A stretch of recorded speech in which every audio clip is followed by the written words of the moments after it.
Radio Auto, l'occasion rêvée. Avec AD, le réseau 2000 garagistes et carrossiers multimarques. Chaque samedi matin sur Sud Radio, nous essayons pour vous un modèle sur le marché de l'occasion. Un marché qui est en plein boom d'ailleurs, et ça se ressent sur les prix. Avant d'essayer la Ford Puma, on en parle des prix sur le marché de l'occasion avec Vincent Ancard. Bonjour à vous. Oui, bonjour. d'Autoscout 24, quelle évolution des prix sur le marché du véhicule de l'occasion? Forte hausse qui a pu être constatée. Oui, effectivement, puisque depuis pratiquement le début de l'année passée, on a vu une forte hausse des prix qui atteint maintenant environ 19% par rapport au début de l'année 2021. Donc c'est une très très forte hausse et c'est une hausse qu'on voit encore continuer à grimper. Donc vraiment, il y a une alerte sur le prix, sur le marché d'occasion. Est-ce que c'est une hausse qui est uniforme sur tous les modèles ou est-ce qu'il y a certains modèles qui s'envolent beaucoup plus ? Alors, il y a des différences. Il y a des modèles qui augmentent plus. Par exemple, les SUV ont tendance à plutôt augmenter plus rapidement par rapport, par exemple, à des petites citadines qui, elles, n'ont augmenté que de plus ou moins 8%. Ouais. Donc là, on voit quand même qu'il y a des différences au niveau des types de véhicules. Mmh. Donc ça, il y a des grosses différences sur les prix. Qu'est-ce qu'on peut imaginer comme perspective sur ce marché ? Alors, on pense que le prix va tout doucement se stabiliser, puisqu'on voit en même temps que le nombre d'immatriculations des véhicules d'occasion est en train de diminuer un petit peu. On est à peu près à moins 10% par rapport à un seuil, le niveau de l'année passée. Donc, on s'attend à ce qu'il y ait une certaine stabilisation du marché avec un nouvel équilibre entre les prix et la demande, mais ça prendra encore un petit peu de temps. Alors, il y a des bonnes affaires à faire aussi parce que il y a des segments, par exemple, en fonction des motorisations, qui n'évoluent pas de la même façon. Par exemple, les diesels n'ont augmenté que de 6%. Ce qui est très différent par rapport aux autres types de motorisation. Donc, encore des affaires à faire. Il y a encore des affaires à faire. Après, il faut être sûr de pouvoir n'avoir aucun problème à utiliser le diesel là où on habite et là où on veut l'utiliser. Merci beaucoup pour cet éclairage, Vincent Ancard. Directeur général France d'Autoscout 24. Ben justement, tiens, quelle affaire sur le marché de l'occasion? On en parle tout de suite. Sud Radio Auto, l'occasion rêvée. Ou plutôt, quelle Ford Puma est une affaire sur le marché de l'occasion? On l'essaye tout de suite avec nos trois spécialistes. Berislav Kovacevic, consultant Mobility TV. Nous sommes également avec Jean-Christophe Lefebvre de Flotte Automobile. Bonjour. Et Thierry Combabessou de VP Auto. Ford Puma. Bonjour. Combien de modèles différents sur le marché, Berislav? Deux, pour ceux qui se rappellent de la petite sportive iconique des années 97-2002. On va surtout parler de celui qui est sorti récemment en 2019. Et puis, ça permet à Ford de mimer Peugeot. Il y a aussi Ford qui sort ses griffes avec la Puma. Ça y est, tout le monde sort ses griffes avec la Puma. Il fallait la faire, évidemment, avec ce jeu de mots félin. Jean-Christophe Lefebvre, est-ce que vous y allez, vous, sur le marché? Oui. Moi, j'aime bien ce petit coup de griffe de Ford à la Lyon, avec ce Puma qui est un SUV urbain, enfin citadin, très polyvalent en réalité. Polyvalent, c'est-à-dire C'est-à-dire que la route lui fait pas peur, l'autoroute lui fait pas peur. Et en même temps, il reste très compact. Il a surtout pour lui ce design, moi, que je trouve très très sympathique, et des moteurs 3 cylindres essence 1 litre très très sympathique, très pétillant, très bien réglé, et qui en plus peuvent servir dans des versions E85, c'est-à-dire à l'éthanol. Oui. Bon, l'éthanol, c'est de l'alcool de betterave rajouté, on peut en penser ce qu'on en veut, mais c'est une formule qui peut être intéressante pour certains.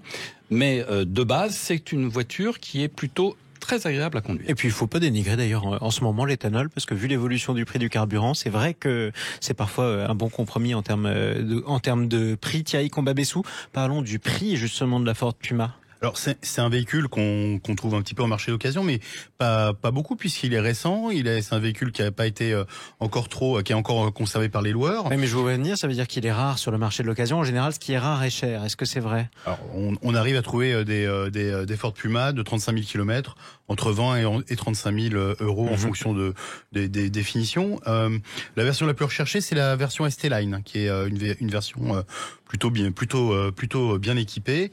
Et effectivement, il y a une version FlexiFuel qui, à mon avis, va avoir de beaux jours devant elle, puisque elle est parfaitement en phase avec les attentes du marché actuel, en fait. Effectivement, donc ça paraît à peu près cohérent. Je suis qui si j'utilise le Ford Puma? Aussi bien celui qui va sur l'autoroute qu'en ville?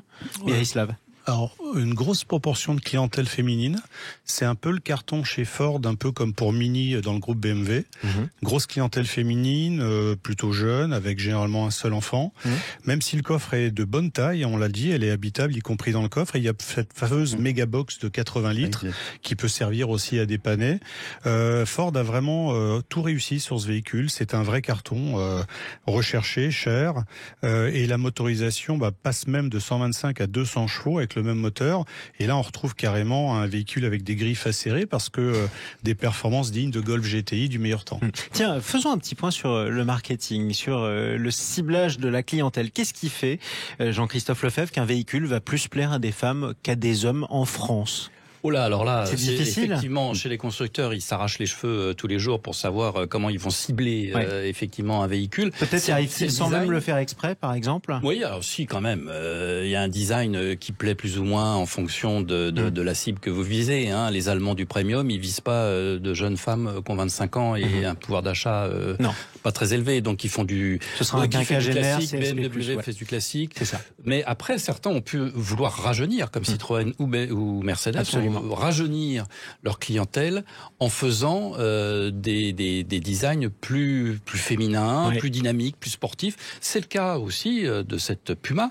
A priori, pourquoi elle est plus féminine, je ne sais pas. Moi, je m'y sens très bien. Mais peut-être elle est plus mignonne que les autres. Peut-être aussi qu'elle est plus belle, elle est plus agréable à conduire aussi. Vous étiez d'accord l'un et l'autre, Berislav et Jean-Christophe? Le châssis Ford depuis des années, y compris sur la Fiesta, est une vraie référence. Elle n'a rien à envier, contrairement aux autres marques allemandes. Elle n'a rien à envier en matière de comportement routier à Renault et Peugeot, qui sont généralement les références. Vous avez remarqué d'ailleurs que sur Sud Radio, en général, quand on dit qu'une voiture n'a rien à envier à d'autres marques, c'est toujours rien à envier aux Allemandes. On est d'accord que ça reste, ça reste l'idéal, Thierry Combabessou. Oui, tout à fait. Bon, même si c'est un peu allemand, Ford, quand même.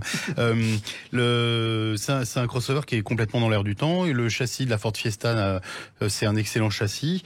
Jean-Christophe parlait du moteur 3 cylindres 1 litre EcoBoost qui a été élu plusieurs fois le petit moteur essence de l'année.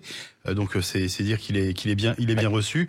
Et également, c'est un véhicule qui a 5 étoiles au crash test NCAP. Donc c'est quand même un véhicule qui est très sûr et qui coche beaucoup de cases. C'est ça. Et ça, c'est très important d'ailleurs, le crash test Euro NCAP.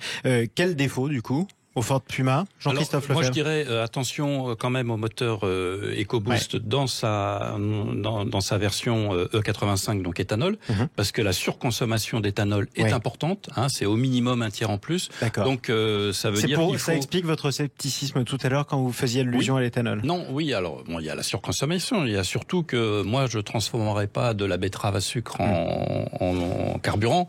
Je mettrai du blé, tout ce que vous voulez, de l'alimentation. Aujourd'hui, c'est quand même un sujet central, c'est comment on va nourrir la planète. Absolument. Donc on va peut-être quand même éviter de nourrir les véhicules sans nourrir ceux qui les conduisent. Ce qui est logique, effectivement, alors même qu'un certain nombre de pays étaient très dépendants au blé ukrainien, mais ça c'est une autre histoire. Merci à tous les trois pour cet essai de la Ford Puma.